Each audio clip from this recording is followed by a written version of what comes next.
Selamat datang di channel Geografi Y bareng saya Ramlan Nadiwijaya.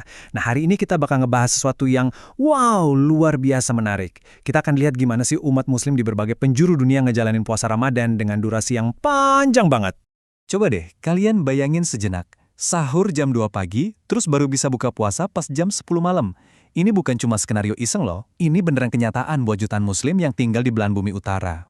Biar benar-benar kebayang, yuk kita jalan-jalan sebentar ke 5 kota di mana puasa ekstrim ini jadi tantangan tahunan. Kita bakal lihat gimana geografi, kesehatan, kehidupan sosial, dan budaya itu saling nyambung dalam fenomena ini. Perjalanan kita mulai dari Nuuk, ibu kota Greenland. Nah, karena lokasinya yang super jauh di utara, puasa di sini tuh bisa sampai 17 jam. Kebayang nggak tuh? Ini benar-benar ujian ketahanan fisik dan mental. Disinilah kita lihat adaptasi yang keren banget. Secara geografis, ada fenomena matahari tengah malam yang bikin siang kayak nggak ada habisnya. Jelas, ini ngaruh ke kesehatan kan? Risiko dehidrasinya tinggi banget. Tapi, sebagai respons, ikatan sosial di komunitas mereka yang kecil justru jadi makin kuat. Malah, mereka punya solusi budaya yang unik, misalnya ikutin jadwal puasa kota lain yang lebih bersahabat. Oke, kita geser dikit ke selatan, ke Helsinki, Finlandia. Tantangannya mirip-mirip. Pas musim semi sama musim panas, siangnya kan panjang banget. Jadi durasi puasanya bisa tembus 17 jam juga. Nah, kalau di sini, solidaritas sosial itu jadi kunci. Acara-acara kayak buka puasa bareng di masjid atau pusat komunitas itu jadi semacam sistem pendukung yang vital banget buat komunitas muslim minoritas di sana. Biar saling menguatkan gitu, apalagi di tengah lingkungan yang sekuler. Dari Helsinki, kita terbang ke Oslo, Norwegia. Nah, di sini situasinya bisa lebih ekstrim lagi. Tergantung jatuhnya bulan Ramadan kapan, puasa di sini bisa sampai 20 jam.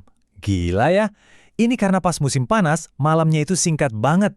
Ini nunjukin satu tantangan yang luar biasa, fleksibilitas. Bayangin aja, kalian harus seimbangin ibadah puasa 20 jam dengan tuntutan kerja dan sekolah yang jalan seperti biasa di masyarakat non-muslim. Ini bukan lagi soal fisik aja, tapi mental juga diuji. Lanjut lagi perjalanan kita, sekarang ke Reykjavik, Islandia. Polanya sama lagi nih kita temuin di sini. Karena dekat sama kutub, ya waktu puasanya bisa lewat dari 16 jam. Di tempat di mana komunitas muslimnya nggak begitu besar dan mungkin ada rasa terisolasi, bulan Ramadan justru jadi momen yang krusial banget buat bangun koneksi dan identitas bareng. Mereka kumpul di pusat-pusat komunitas buat ngejaga tradisi mereka tetap hidup. Oke, pemberhentian terakhir kita. Glasgow, di Skotlandia.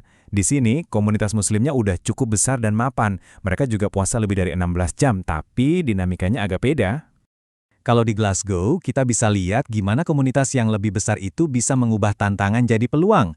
Mereka bukan cuma saling dukung sesama, tapi juga aktif bikin acara amal dan berbagi budaya Islam ke masyarakat luas di sana.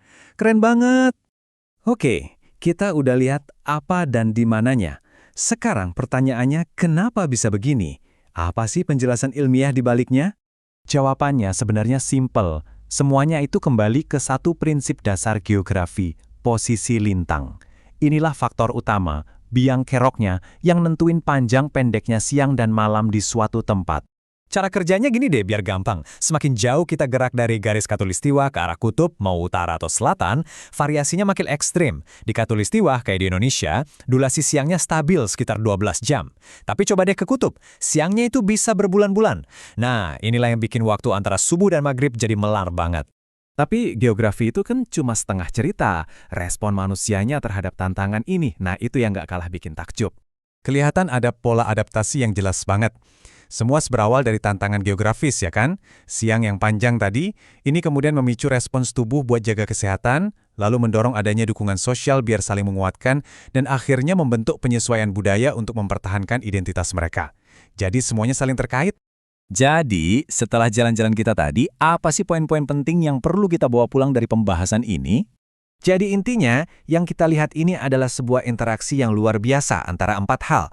Ada ilmu geografi dan astronomi yang sifatnya pasti, dan ada kemampuan adaptasi manusia yang super keren, baik dari sisi kesehatan, sosial, maupun budaya. Pada akhirnya, ya, meskipun posisi matahari yang nentuin seberat apa tantangannya, tapi justru hubungan antar manusia lah, solidaritas komunitas lah, yang ngasih kekuatan buat ngejalaninnya. Ini bukti nyata tentang ketahanan iman dan hebatnya kekuatan sebuah komunitas. Terima kasih sudah menyimak.